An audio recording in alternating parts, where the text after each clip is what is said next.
ladies and gentlemen, the 45th and 47th President of the United States, Donald J. Trump. And I'm proud to be an American, where at least I know I'm free. And I won't forget the men who died, who gave that right to me. And I'd gladly stand up next to you and defend her still today. 'Cause there ain't no doubt I love this land. God bless the USA.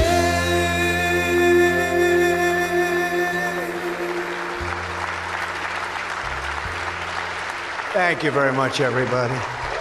What a great song that is, but we'll cut it a little short because we have some business to discuss.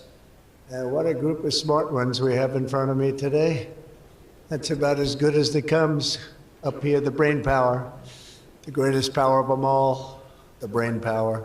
Well, I'm thrilled to be here with so many tech leaders and luminaries as we take historic action to reassert the future which belongs to America, always has belonged to America. We just lost sight of it on occasion.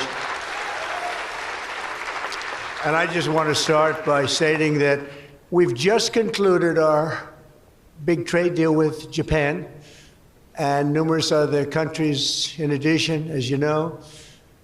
But on the Japan deal, because it was literally just signed, letter was just signed, it gives us a sort of signing bonus. So I'll bring it into sports talk, a signing bonus. Like you have signing bonuses too, I understand. Getting a lot of money, 100 million, that's not bad.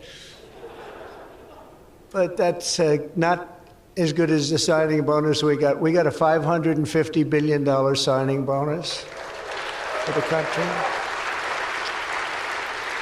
And we had the tariff at 25%. As you know, we had a tariff at 25%.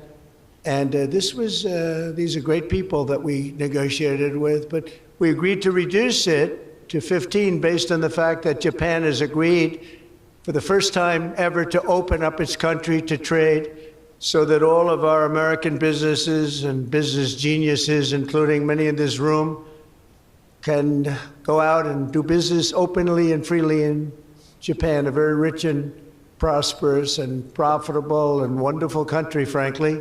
And we will pay a zero tariff as we do business in Japan. So we're paying zero, they're paying 15. We're getting $550 billion. And to be exact, it's 90% of that, but we control the whole lot of it.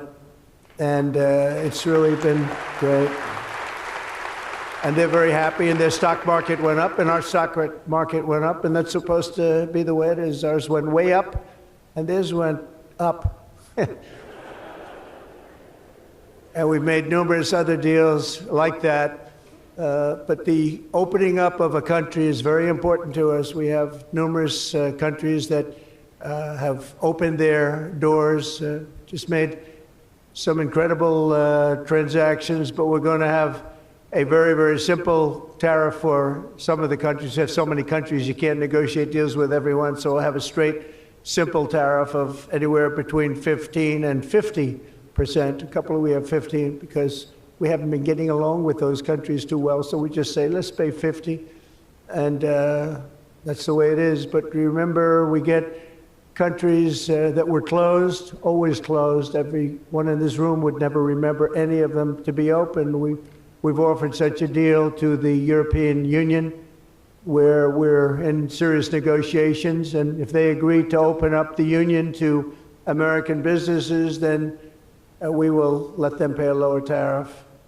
So the tariff is very important, but the opening of a country, I think, can be more important if our businesses do the job that they're supposed to be doing. Such openings are worthy of many points in tariffs, and they're a good thing, not only for, as an example, Japan or Europe, but certainly a great thing for America because it allows our businesses to go out and fairly compete and do really well if they compete properly, like the people that I know.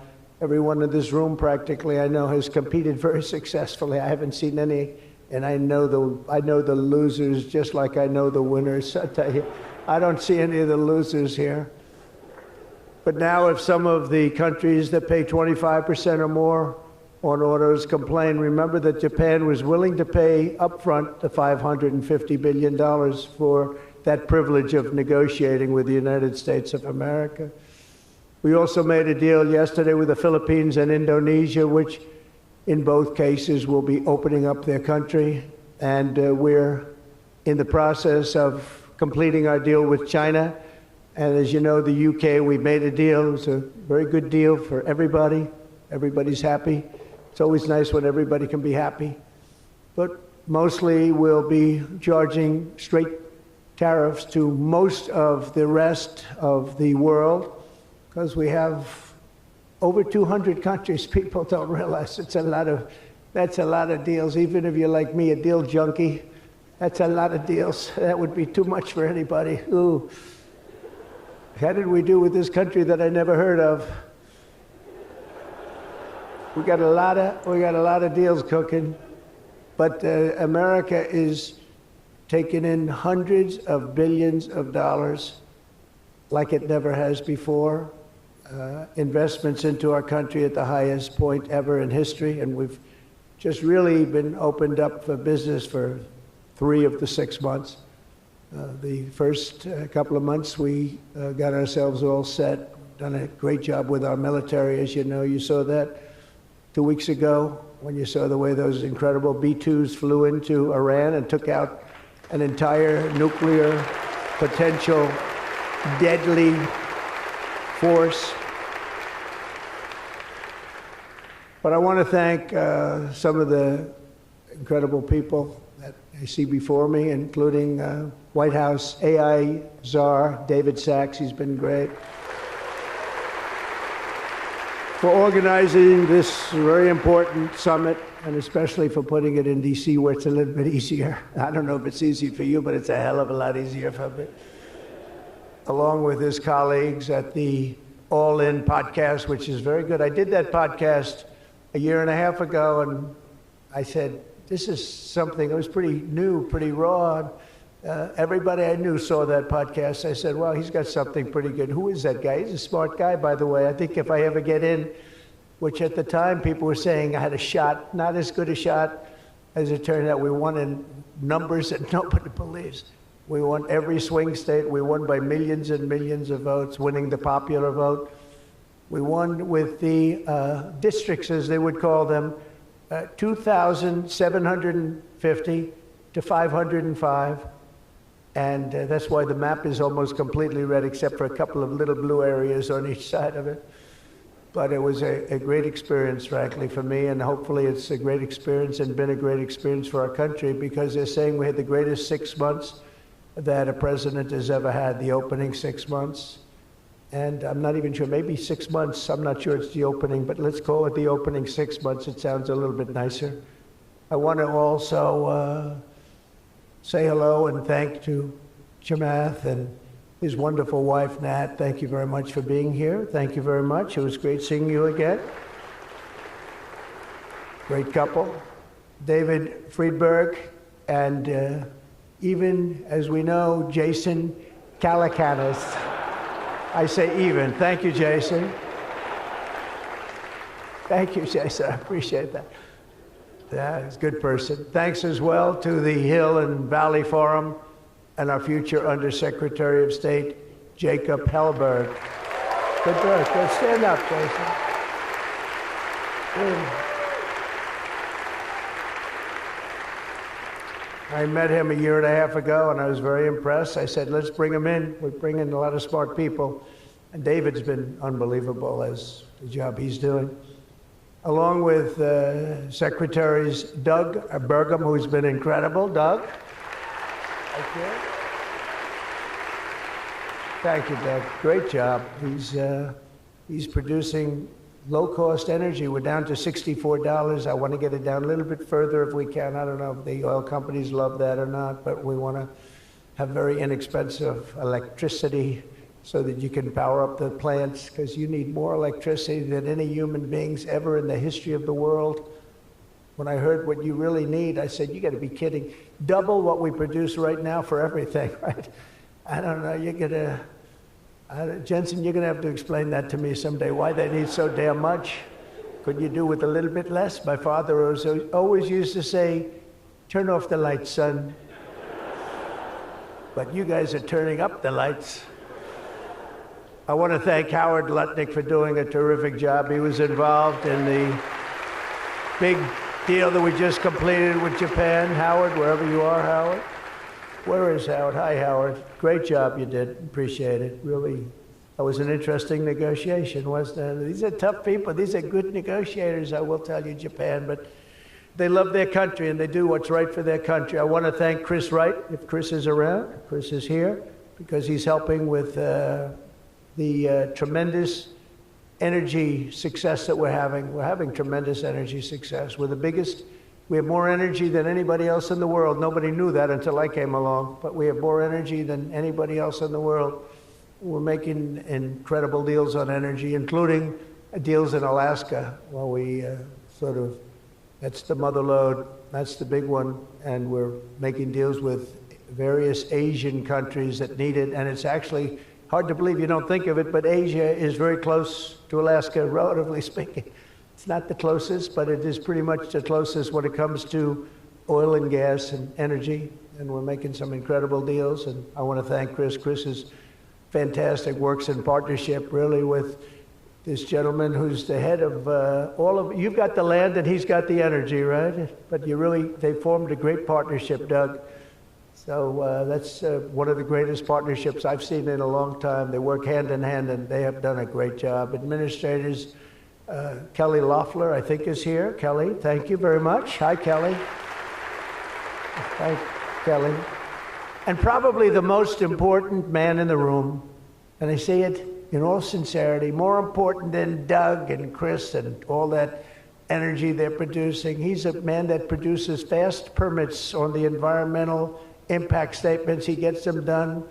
I said, Lee, you have 1 week for nuclear, and you have a couple of days for oil and gas, okay, for the approvals. And we kid, but you know, he really is. He's knocking them out fast. He's knocked out a lot. A lot of you guys have started your plants already, and you've already had your approvals. So where's Lee Zeldin? Is he here? He is so great. This guy, he is so great. That's why he has a slightly better seat than I gave to Doug, you see? He's doing a fantastic job in a lot of ways, but he's doing a great job, and he's getting fast permits, and safe and good and everything else, but he's moving them along rapidly, already given some. And you know, one of the most exciting things we'll talk about in a second is the fact that you're going to build your own electric producing plants when you build whatever you're building. And it could be, it's different things, including automobile factories, which are going up all over the place. You'll see them starting soon. They're moving into our country because of the tariffs, because they don't want to pay the tariffs. They're moving into our country at a record speed. But the ability to build your own electric plant, not having to rely on a 100-year-plus old grid.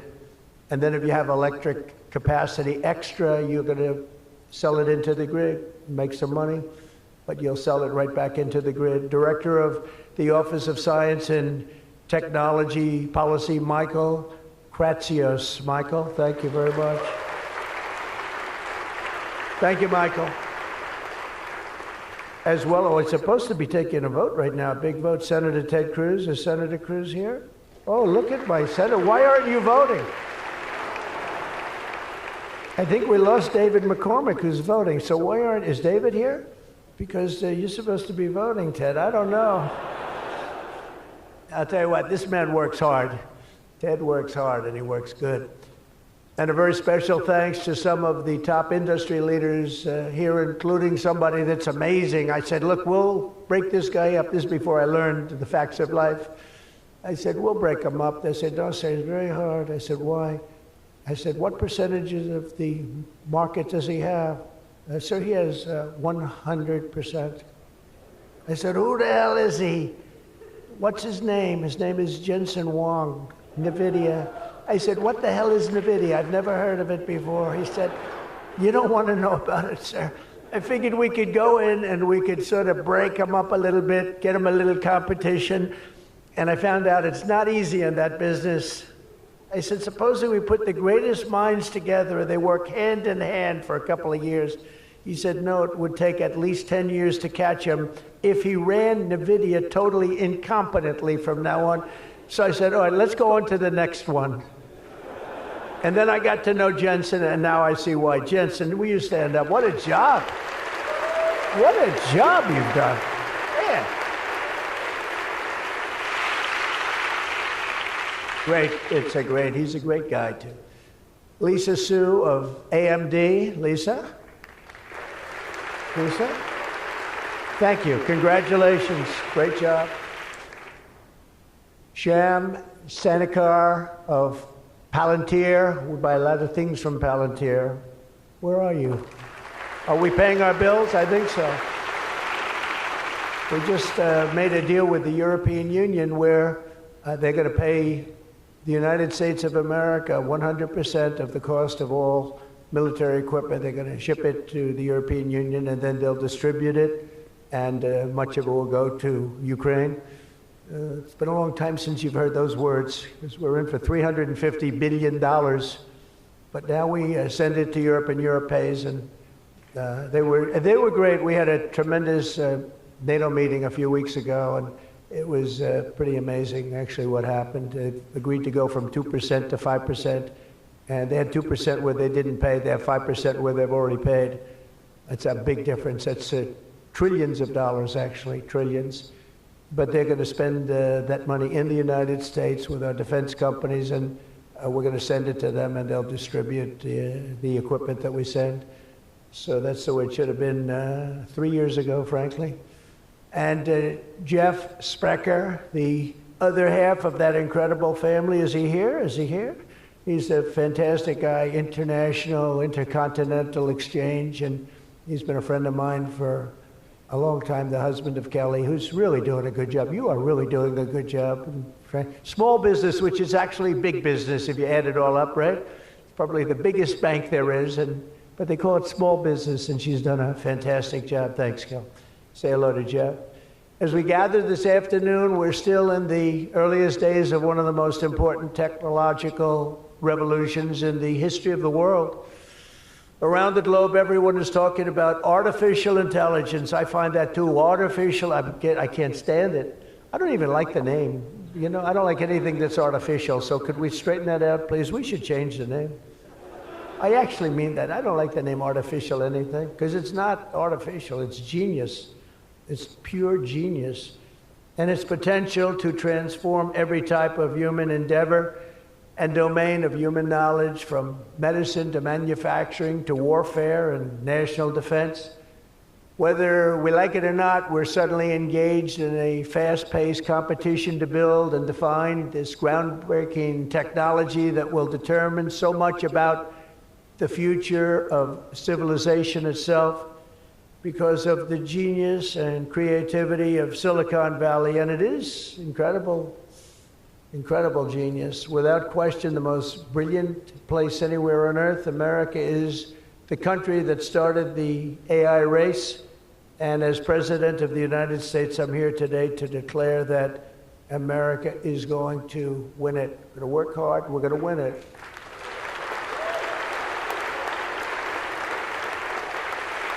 Because we will not allow any foreign nation to beat us. Our children will not live on a planet controlled by the algorithms, the adversaries advancing values and interests contrary to our own. We don't want to have contrary interests. We want to get along, and we'll get along with other countries. We're having a great relationship, as I told you, with those countries that we mentioned, with Japan and Indonesia and so many others. The European Union, we're getting along. We're getting along very well with China. A lot of respect for President Xi. We have a great relationship, and we'll see how it all works out. But we're getting along with countries it's really been pretty amazing, I will say that, and it's a good thing. It's a good thing, not a bad thing. So from this day forward, it'll be a policy of the United States to do whatever it takes to lead the world in artificial intelligence. Such an important thing happening. This is really something that nobody expected. It just popped out of the air, and here we are. But we will defend our nation, our values, our future, and our freedom, and it will be really great But what we really need to be successful is a very simple phrase called common sense, and that begins with a common sense application of artificial and intellectual property rules. It's so important. You can't be expected to have a successful AI program when every single article, book, or anything else that you've read or studied, you're supposed to pay for. Gee, I read a book, I'm supposed to pay somebody. And you know, we appreciate that, but you just can't do it because it's not doable. And if you're going to try and do that, you're not going to have a successful program. I think most of the people in the room know what I mean. When a person reads a book or an article, you've gained great knowledge. That does not mean that you're violating copyright laws or have to make deals with every content provider. And that's a big thing that you're working on right now, I know, but you just can't do it. China's not doing it, and if you're going to be beating China, and right now we're leading China very substantially in AI, very, very substantially, and nobody's seen the amount of work that's going to be bursting upon the scene. But you have to be able to play by the same set of rules. So when you have something, when you read something, and when it goes into this vast intelligence machine, we'll call it, you cannot expect to every single time say, oh, let's pay this one that much, let's pay this one. It just doesn't work that way. Of course, you can't copy or plagiarize an article, but if you read an article and learn from it, we have to allow AI to use that pool of knowledge without going through the complexity of contract negotiations, of which there would be thousands for every time we use AI. We also have to have a single federal standard, not 50 different states regulating this industry of the future. And some people would say, gee, that's an unpopular thing to say. I was told before I got up here, this is an unpopular thing because some people, they don't want that. But I want you to be successful. And you can't have one state holding you up. You can't have 3 or 4 states holding you up. You can't have a state with standards that are so high that it's going to hold you up. You have to have a federal rule and regulation. Hopefully you'll have the right guy in this position that's going to supplant the states. If you are operating under 50 different sets of state laws, the most restrictive state of all will be the one that rules. So you could have a state run by a crazy governor, a governor that hates you, a governor that's not smart, or maybe a governor that's very smart, but decides that he doesn't like the industry and he can put you out of business because you're going to have to go to that lowest common denominator. We need one common sense federal standard that supersedes all states, supersedes everybody, so you don't end up in litigation with 43 states at one time. You got to go litigation free. It's the only way. And we also have to watch Europe, Asia, and all foreign countries so that they don't make rules and regulations that likewise make it impossible for you to do business, and where you'd have to make everything in AI cater to them, because again, you'd have to cater to the toughest country or to the toughest state. You can't do that because it would ruin it. I just terminated all of the, as an example, California car emissions rules, which were a disaster. It cost them just billions of dollars as an industry, but thousands of dollars per car. The emission rule standard, because they were making the production of an automobile almost impossible and at a tremendously higher cost, much more expensive than it should cost, for very little gain, for actually, in my opinion, negative gain. The automobile was worse. Under this administration, our innovation will be unmatched and our capabilities will be unrivaled. And with the help of many of the people in this room, America's ultimate triumph will be absolutely unstoppable. We will be unstoppable as a nation. Again, we're way ahead and we want to stay that way. We can't let individual smaller units stop it, because that's the only thing that can stop it and can really mess it up. As with any such breakthrough, this technology brings the potential for bad as well as for good, for peril as well as for progress. But the daunting power of AI is it's not going to be a reason for retreat from this new frontier. On the contrary, it is the more reason we must ensure It is pioneered first and best. We have to have the best, the first pioneer. We are the best and the first pioneers, and we're going to be really putting a nation that we love, America, we're going to be putting it first. I have an expression, America first, make America great again. A lot of great expressions, but they're all so true. To make America great again, we're going to make this industry absolutely the top, because right now it's a beautiful baby that's born. We have to grow that baby and let that baby thrive. We can't stop it. We can't stop it with politics. We can't stop it with foolish rules and even stupid rules. At the same time, we want to have rules, but they have to be smart. They have to be brilliant. They have to be more brilliant than even the technology itself. Surely there will be challenges on the path ahead, but together we will meet them and transcend them all. We are Americans, and we are Americans first. I have a couple of people I know that don't happen to be from here, but I wish you a lot of luck anyway. I'm looking at 3 people that are not Americans, but they're very good people. Please treat them nicely. But we do not shrink from the future or cower in the face of uncertainty. We dominate the future. We conquer new frontiers, and we control our own fate, and we determine by doing that our own destiny. Winning this competition will be a test of our capacities unlike anything since the dawn of the space age. I believe that. It's hard to believe as the president, the amount of enthusiasm for this one industry. I mean, I can talk about cars where we're doing incredibly well. We have car companies moving in all the time, but I talk about other industries. Everybody's saying this is going to dominate the world. It's going to dominate every industry that ever conceived. I don't know if that's true. I don't know if it's true, but I can tell you that a lot of very brilliant people think it is true. It'll dominate everything. It will challenge us to marshal all of our strength and flex the muscles of American ingenuity and resolve like probably never before. It will require us to blast through obsolete systems, cut through thickets of regulation. We've got to get rid of some of the regulation, but we want good regulation and rebuild the industrial bedrock of our country. And perhaps most importantly, winning the AI race will demand a new spirit of patriotism and national loyalty in Silicon Valley and long beyond Silicon Valley.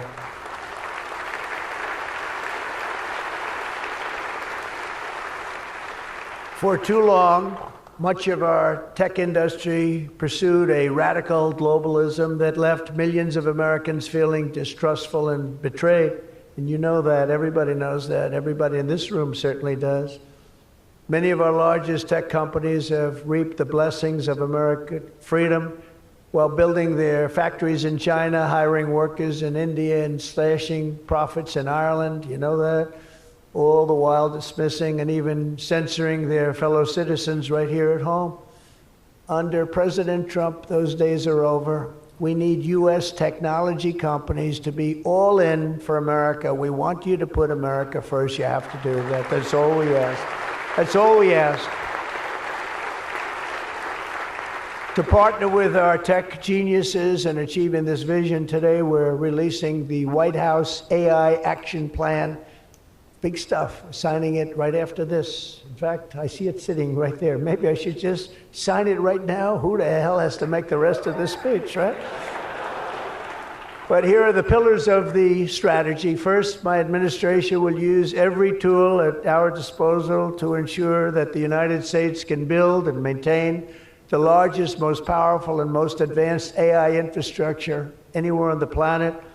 America needs new data centers, new semiconductor and chip manufacturing facilities, new power plants and transmission lines. And under my leadership, we're going to get that job done, and it's going to be done with certainty and with environmental protection and all of the things that we have to do to get it done properly. Virtually all of these large capital investments can be and should be made by the private sector. And they want to do that. They just want to be able to do it. But for that reason, America must once again be a country where innovators are rewarded with a green light, not strangled with red tape so they can't move, so they can't breathe, and that's not going to happen. You're going to see things that you've never seen in this country before. so often, and I've been watching for many years, I've watched regulation. I've been a victim of regulation. A zone change that takes 6 years for a building in Manhattan or whatever, but I was good at zone changes, but it took a long time. By the time you got the zoning, the market changed. You didn't want to build the building. You say, well, but in some cases that made you lucky, didn't it? Huh? In some, not too many people understand that in this room, but in some cases, waiting for that approval as the market collapsed was a good thing, not a bad thing. But it's time to reclaim our heritage as a nation of builders, and that's why, upon taking office, I signed a historic executive order directing that every one, and this is so important, for every new regulation, 10 old regulations must be immediately eliminated.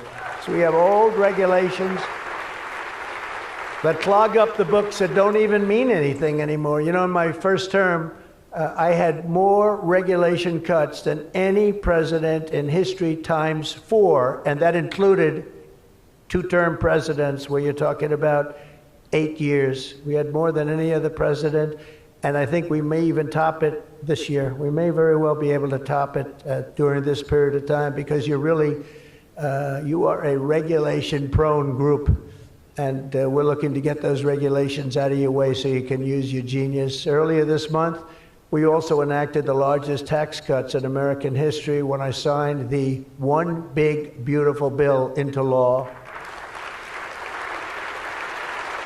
And I think the most important thing in the whole tax cut, in terms of pure economics, and I think one of the reasons that my first, we had the most successful economy in history during my first term, and I think this is going to blow it away. So far it is, and I think this is going to blow it away.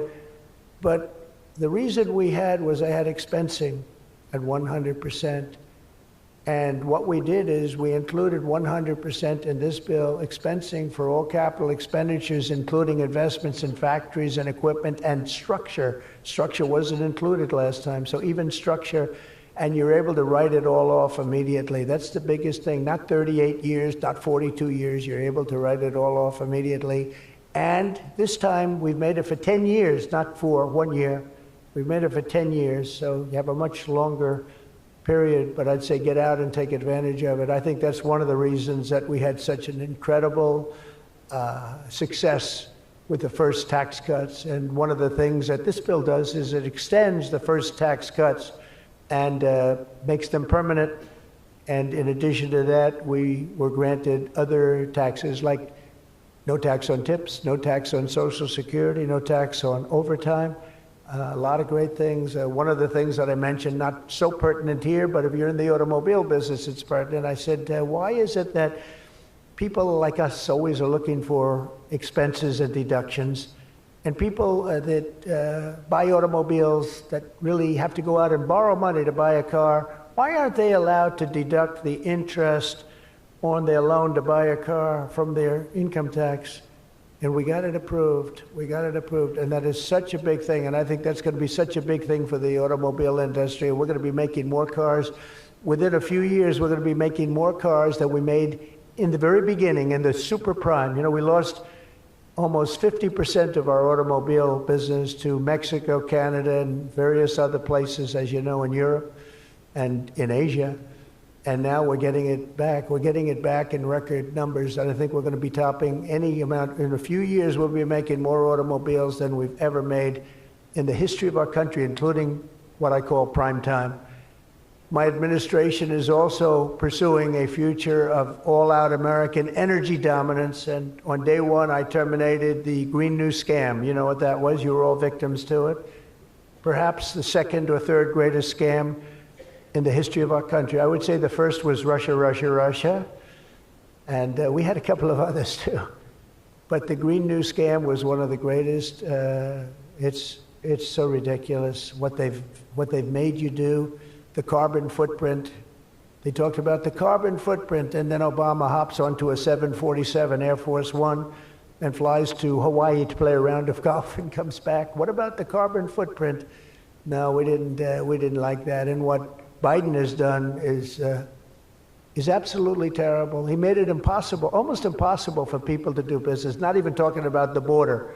where millions and millions of people flowed into our country, many from prisons, from jails, from gangs, from mental institutions all over the world. No, we're not doing that. We have to get them out. We've got 11,888 murderers, many of them committed more than one murder. Many of them, more than 50%, committed more murders. We're getting them out of our country, or in some cases they're so bad, we're not getting them out. We're having to lock them up because we don't want them ever to come back, no matter how good we're doing. You know, last month, you probably read, we had 0 people enter our country illegally. And over the last number of years, you'd have hundreds of thousands, literally hundreds of thousands of people a week pour into our country, totally unvetted and unchecked. And what the hell were they thinking? What they've done to our country is so sad, and we can never forget it. But we're unleashing all forms of energy, including natural gas, oil, and clean, beautiful coal. I instructed my people, in the form of Chris and Doug in particular, you are not allowed to say the word coal without saying clean, beautiful in front of it. You can only say clean, beautiful coal. It's a little embarrassing because we had somebody making a speech the other day, right? And he mentioned the word coal about 30 times because that was the subject. And he kept going clean, beautiful. I wanted to say, okay, just take it easy. You could just, got a little bit crazy, right, Doug? But it's, you know, China's using it. They're building now 57 big power plants, all fueled by coal, and we have to compete, we have to win, and we're going to have clean, beautiful coal, but we have more coal than any. We have more anything in terms of energy than anybody. Oil and gas, we also have more coal. In May, I also signed an executive order to rapidly begin construction of safe, reliable nuclear reactors. That's a big thing now. And many of you are going to be using nuclear. You know, I had problems with nuclear. I saw some of the things, but what they've done with nuclear is like what you've done with AI and other things. It's incredible, actually.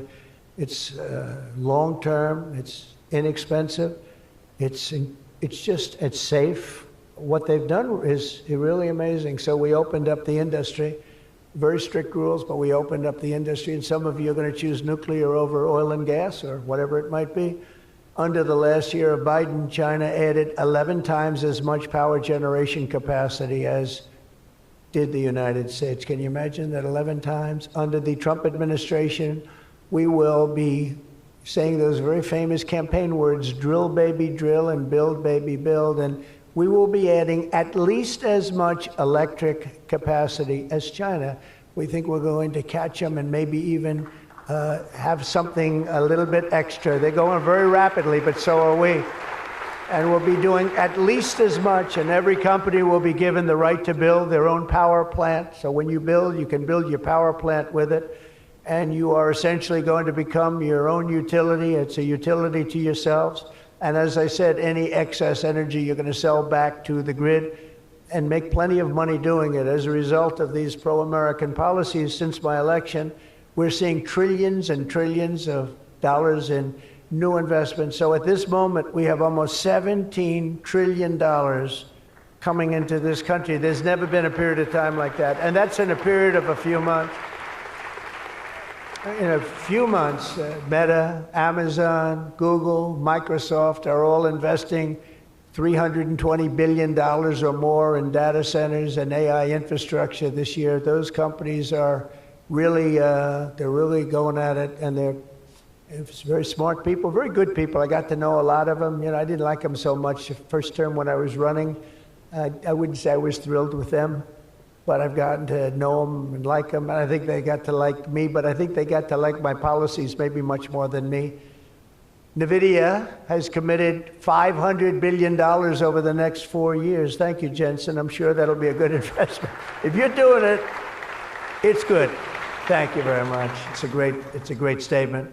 Last week, I was in Pennsylvania as 20 companies announced $92 billion with David McCormick, senator, great guy from Pennsylvania. $92 billion in energy and data center projects, including what will soon be the largest natural gas power plant anywhere in North America. They're going to town. It's already under construction, the largest in North America by far. For decades, we had leaders who spent their time focused on building up foreign nations. Under the Trump administration, we are going to have leaders who are going to build up our nation. This colossal investment in AI infrastructure and many other industries, for that matter, such as automobiles and so many other things, will also create thousands and thousands of great-paying jobs, the kind of jobs we want, including lots of blue-collar jobs. And, you know, our numbers are very good right now, but wait till you see these numbers in 2 years from now. It will mean higher wages and more opportunity for millions of energy workers, HVAC technicians, engineers, electricians, and the hardworking citizens who make our country run. These are great people that make our country actually run. To ensure America maintains the world-class infrastructure we need to win today, I will sign a sweeping executive order to fast-track federal permitting, streamline reviews, and do everything possible to expedite construction of all major AI infrastructure projects. And this will be done. You will get so good a service in so many ways, not only from Lee with the environment, but you need many other types of permits, and you're going to go so fast. You're going to say, well, wait a minute, this is too fast. I didn't expect to go this quickly. This is a problem. I may cause a problem in opposite, but including factories, data centers, and power plants of all kinds, the United States will have total industrial and technological supremacy. The second pillar of our action plan for AI dominance is to get the entire world running on the backbone of American technology, and I think that's very much happening right now, and I think it's going to happen. The last administration was obsessed with imposing restrictions on AI, including extreme restrictions on its exports. As you know, they made it very difficult to export. This alienated American partners and drove even our friends into the arms of China and other countries. That's why upon taking office, I repealed the so-called Biden diffusion rule. Can you imagine that? That crippled American AI exports, the Biden diffusion rule. I wonder who came up with that name, because he has no idea what it is. He had no idea what it was. He came up with a rule. I wonder who drew that one. I wonder, was that signed by the Autopen, I think, because they went to him and said, we're going to do a diffusion rule. Mr. President, what? What? It's okay, the Autopen will take care of it. It's one of the greatest scandals in the history of our country, let me tell you. Under my administration, we will maintain necessary protections for our national security, but we will never forget that the greatest threat of all is to forfeit the race and force our partners into rival technology. We're not going to do that. We're not going to do that. Okay? Not going to let that happen. That could be the end. When I traveled to the Middle East in May, every leader I met was thrilled to do business with American tech firms and with America, and they were all thrilled to meet me, believe it or not. It's hard to believe, isn't it? But they were. By the way, most powerful woman in the world is here today. Susie Wiles, stand up, please. Susie Wiles, Chief of Staff. She can take out a country with a mere phone call. No, they just voted her the most powerful woman anywhere in the world. She might be the most powerful person in the world, I think. But she's done hasn't she done a good job, though, huh? Good. But we're going to come home with trillions and trillions of dollars in deals, and that's the way it is. But the King of Saudi Arabia, I met three great leaders. I went to three countries predominantly. King of Saudi Arabia said, and I can say that Qatar and UAE, the leaders, brilliant guys, great people, they said the same thing. They said, you know what, that 1 year ago, your country was dead. It was a dead country. They were looking at China, they were looking at other places, but you had a dead country. And today, Mr. President, you have the hottest country anywhere in the world. They said that, and they meant it so strongly. And when I went to NATO 2 weeks ago, where we made the deal where they pay 5% instead of 2%, they said the same exact thing. They said, boy, I tell you what a difference it is. It's a year ago, you people were dead. We didn't think you were going to make it as a country. Today, you're the hottest country in the world. They all said it. All those leaders said it, 30 of them. So today, I'm signing another major executive order that will turn America into an AI export powerhouse. Under this order, Secretary Lutnick and Secretary Marco Rubio's doing a great job as Secretary of State, will work to rapidly expand American AI exports of all kinds, from chips to software to data storage of all kinds. And that's very important. That's going to give you the freedom to do what you want to do. And third, once and for all, we are getting rid of woke. Is that okay? Because I know you had to hire all woke people. I heard you had to hire all woke people under some of these things. How about the chips, where they give you the chip nonsense, where they give you billions of dollars if you only build a chip company? These people have plenty of money. They don't need the money. They need the permits. They need the rights to do it. They don't want to pay tariffs, so they come and they build here. That's why they're coming here. They like, number one, they like me, but they like not having to pay tariffs even more. And they're coming, but Biden gave billions of dollars to companies that have nothing but cash. And they don't say where to build. It's just give them money. But here's the problem. They have to hire lots of woke people. And they say woke isn't for this particular industry. We've noticed that. They're not for a lot of industries, if you want to know the truth. So the guidelines were impossible. They're going to give you money, but you got to hire this and this and this and that. And I don't want to get into it too much because I don't want any controversy today. But you have to hire a lot of people that were not into this particular world that you're in. And so therefore, all the money they gave didn't mean a damn thing. One of Biden's worst executive orders established toxic diversity, equity, and inclusion ideology as a guiding principle of American AI development. So you immediately knew that was the end of your development. But the American people do not want woke Marxist lunacy in the AI models, and neither do other countries. They don't want it. They don't want anything to do with it. That's why on day one, I very proudly terminated Joe Biden's order on woke AI, effective immediately. You don't have any of those crazy rules. Crazy rule. And in just a moment, I will be signing an order banning the federal government from procuring AI technology that has been infused with partisan bias or ideological agendas such as critical race theory, which is ridiculous. And from now on, the U.S. government will deal only with AI that pursues truth, fairness, and strict impartiality. We're not going to go through the craziness that we've gone through for the last 4 years. And then we skip 4, and then you go back, and it started then. But it hung around a little while. Now it's not hanging around at all. Now it's actually very uncool, as somebody told me the other day. It's so uncool to be woke. I encourage all American companies to join us in rejecting poisonous Marxism in our technology. It'll be very interesting to see what's happening in New York, because they're actually thinking about electing a communist in New York. They like to call him a socialist. He's not a socialist. He's a communist. But don't worry, you're going to be okay. He still has to get his money from the White House, and that's not going to happen until he shapes up.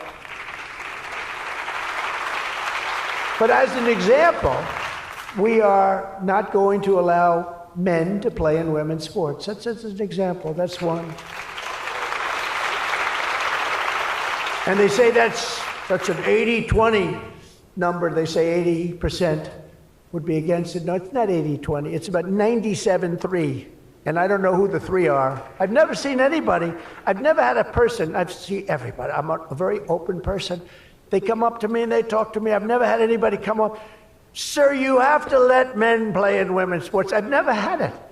I deal with hundreds of thousands of people. Every time I talk to somebody, they talk about AI, they talk about everything, but they've never said, "You gotta allow, this is ridiculous. Men should be allowed to play in women's sports."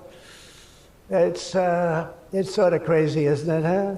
You have to see, did you see the race? It was a race, a long distance marathon, one of those all-day deals, and we had one of the great female runners, and we had one of the great male runners, and at the end of the day, he won the race by 5 hours and 14 seconds.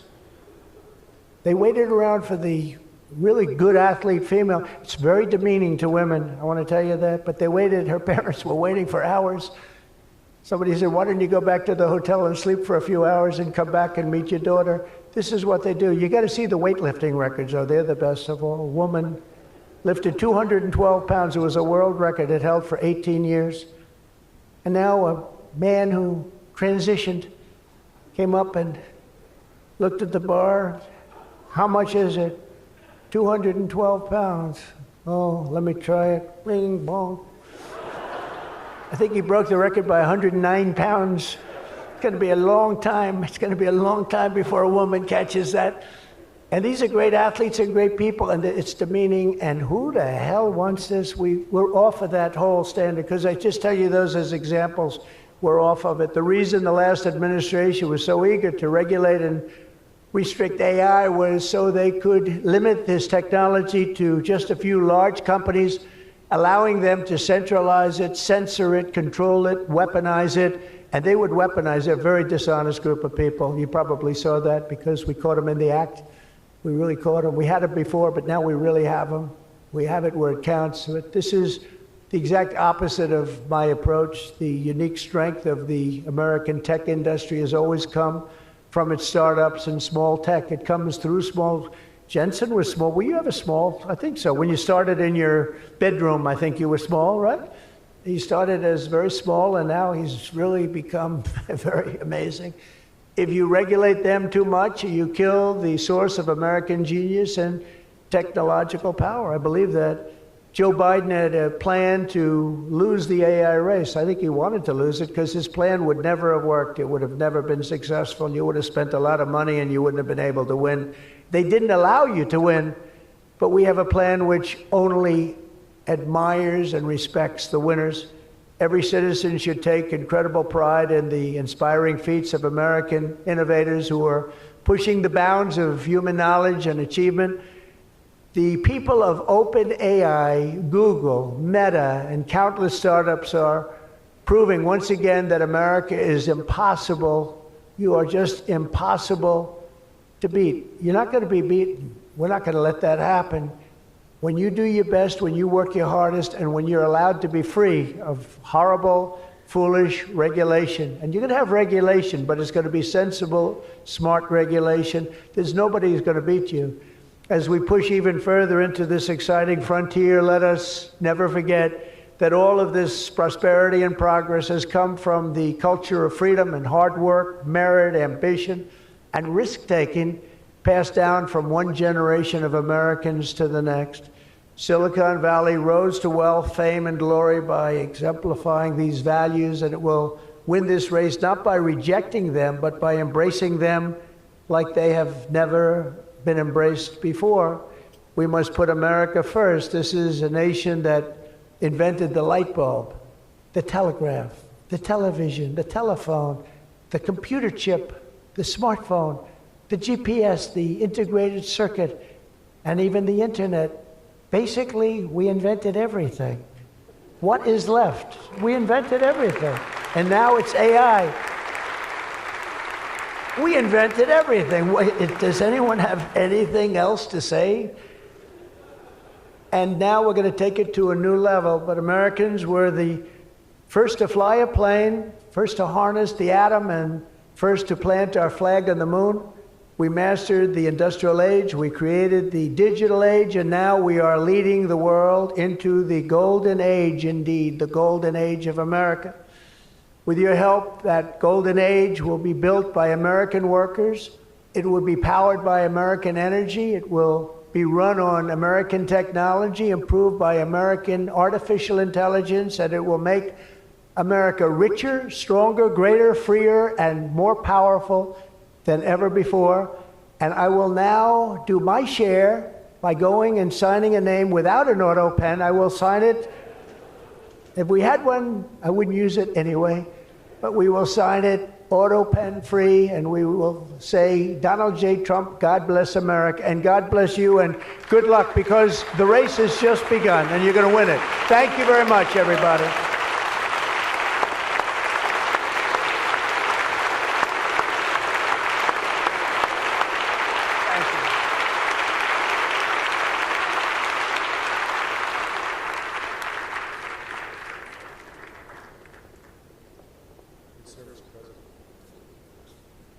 Mr. President, the first executive order that we've prepared for your signature today relates to federal permitting for data center infrastructure. As you mentioned during your speech, this is a crucial issue affecting the entire AI industry. What this executive order will do is establish fast-track permitting and ensure that the federal government is working to get data centers approved and through the permitting pipeline as quickly as possible.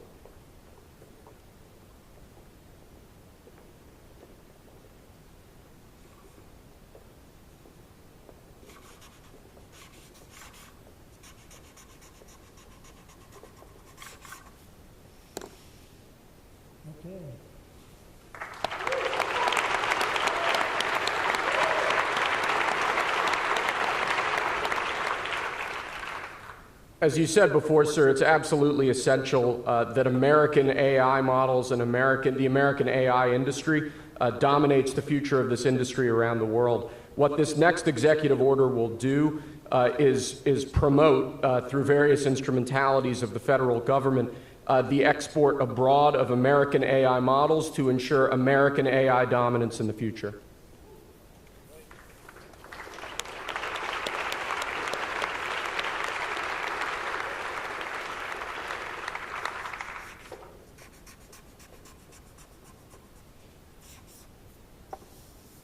Okay.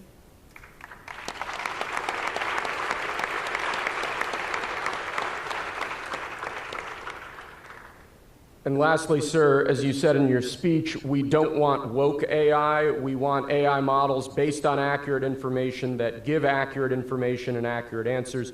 This executive order will ensure that when the federal government procures or promotes different AI models, that those AI models are ideologically neutral, that they don't embrace wokeism and critical race theory and all of these terrible theories that have done so much damage to our country.